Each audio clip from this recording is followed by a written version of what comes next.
and welcome to this, my second podcast based purely on Lions Rugby. That's Lions South Africa. And where I simply have a look at recent games. I have reviews and previews, and where we discuss all things Lions Rugby. Today I'm going to do an analysis of the first half of the match against the Bulls. We'll look at some footage and I'll discuss some things that is interesting and important to me. Regarding this podcast, I'm not going to be name bashing players or coaches or even referees, although I think it is worthwhile making a video at some stage about refereeing and specifically in the matches and where I think they can improve. I think that's quite important. Also, apologies for the footage that I'm going to be using for the video quality that isn't great. I'm hoping to sort out some software problems, and in future hopefully it will be better. And as I said, this video will basically focus on the first half between the Lions and the Bulls in their URC round 11 match played at Ellis Park this past weekend. Also, I want to mention I was at Ellis Park this weekend, and what an amazing job the stadium management did all around, from procuring tickets to parking to safety and security, the fan zone that they set up, and special shout out to Barney Simon and Alex J that was also there. It was so nice to see them performing live again. And yeah, I think all around it was a really great experience, apart from the loss obviously.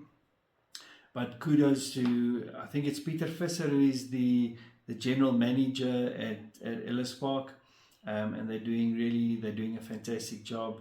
I will definitely be there again this year, hopefully with a different result this time. But yeah, let's get started. I'm going to play various clips and talk us through them and just give my opinion from a Lions perspective, what I think had gone wrong, what could be done better.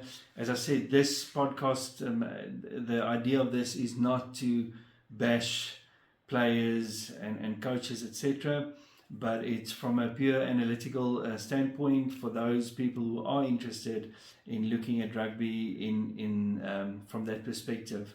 It makes it quite a bit more interesting. And as for me, I'm a lifelong Lions fan, always have been, always will be, regardless of results. Right, let's get started. Dis die leeu, dis die rooi en die wit, wat nou weer die punte op die tel word gesit.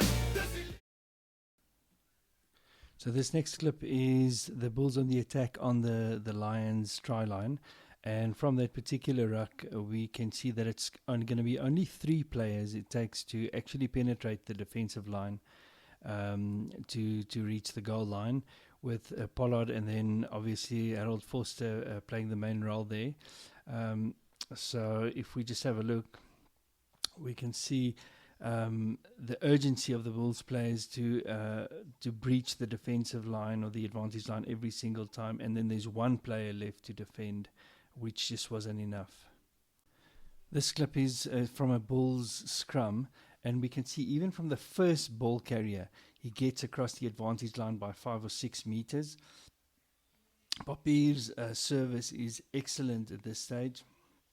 And obviously the communication between him and the running players are great. We can see that he doesn't waste any time at all. And every single one of the Bulls players that get the ball receives the ball running. They are all at pace when they receive the ball. And even when they get tackled, they try and make an extra 2, 3 or 4 meters, and basically it happens every time. And although the Lions' defensive structure is really good, I believe, we're not standing strong in the individual tackles. So here again, and Pollard always just aware of what's going on around him. Papier with his very quick service to whoever is receiving, and Note that there's a Bulls player in the receiving position every single time, and every single time they're running at pace. And if you're not going to be really strong in defense, then it's only a matter of time. Now, fortunately, yeah, we got a turnover ball, and Frankie saved the day. We're just going to look at another one of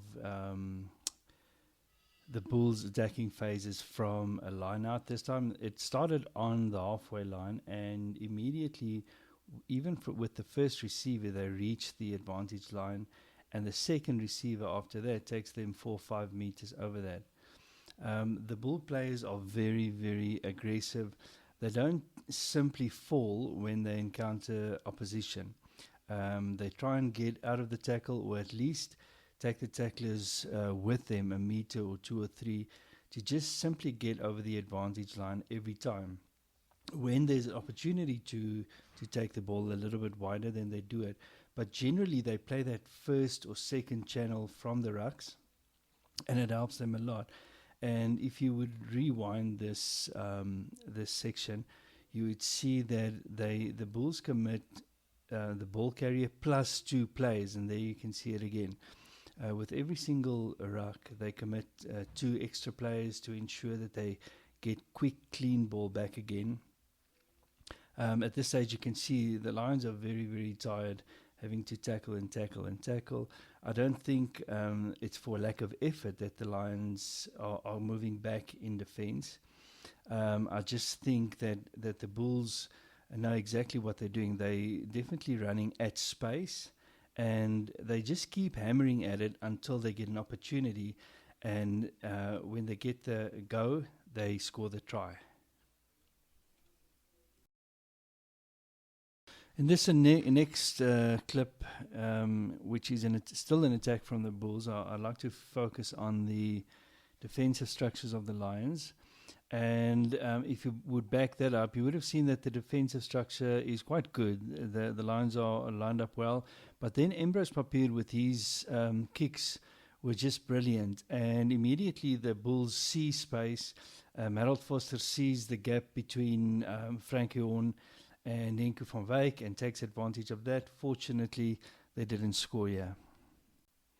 So this is the same move, just from a different angle, and here you can see how big the gap was actually for Harold Foster, which he exploited.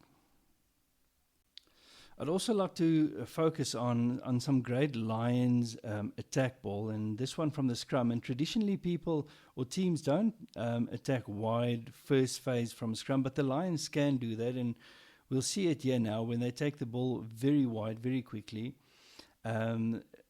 Chris Smith could have maybe passed outside, but nevertheless he still gives us a go forward ball. And Tlikani this time gets taken back. It doesn't happen often, but still we've got quick phases. We recycle the ball quickly. Kriel is looking what's happening. He's playing back towards his players and still gets good go forward ball. After this, there's a speculative pass with an intercept from the Bulls, which makes all the hard work undone, actually, unfortunately. But even in this state, the Lions were still motivated, and we're falling back great for a good counter attack. Some beautiful interlinking passes happening here. If Henko only saw Bronson on his outside there. Now here, there's only 2 plays in the back line, which we could have exploited, which we didn't. We opted to go for a channel 1 attack ball. Now Chris Smith kicks the ball downfield with a great kick. Unfortunately, Andre Pollard is there, and there's no pressure on him, and that is the problem here.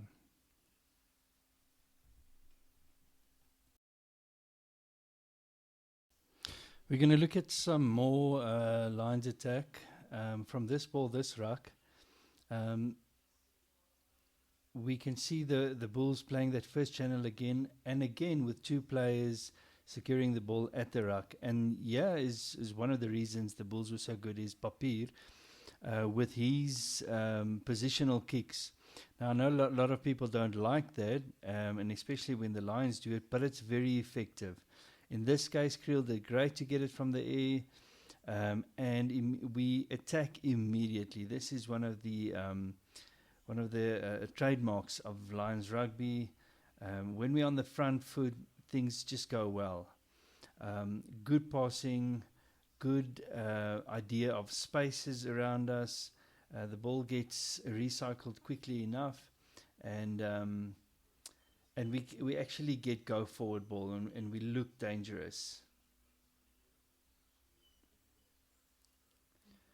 But then, even then, turnover ball with a kick that didn't have enough pressure on it really. Again, 2 players at the ruck from the Bulls, and then Papier again. And you'll notice that there's no real pressure on Papier with the kicks. Lastly, I want to talk about this penalty kick that Chris Smith didn't kick out. It was in the 6th minute. It would have put us on the attacking foot and given us a great opportunity. But it gets kicked downfield. Kieran fields it, gets tackled, doesn't release, which gives Pollard a penalty kick and puts us right into our own 22 for a penalty line out for the Bulls.